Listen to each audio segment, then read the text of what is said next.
भी आपको बताएंगे, लेकिन आपको खबर दें, हुकूमत ने मलिक अमजद जुबैर टोआना को चेयरमैन एफबीआर लगाने का फैसला कर लिया है और एक नया चेयरमैन एफबीआर लगाया जा रहा है हुकूमत की जानिब से। यह बड़ा फैसला हुकूमत की जानिब से किया गया। मंजूरी काबीना सर्कुलेशन के जरिए दी जाएगी। अमजद जुबैर टोआना की गुज़िश्ता रोज वजीर आजम शहबाज शरीफ से मुलाकात भी हुई है। अमजद जुबैर टोआना इसहाकडार और मुआशी टीम के साथी समझे जाते हैं।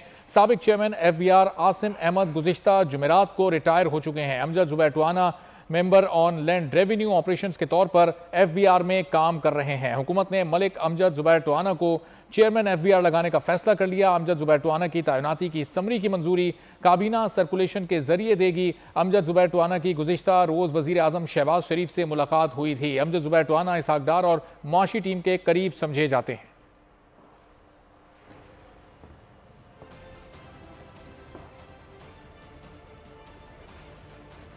OIC CMF के 18वें गैर मामूली इजलास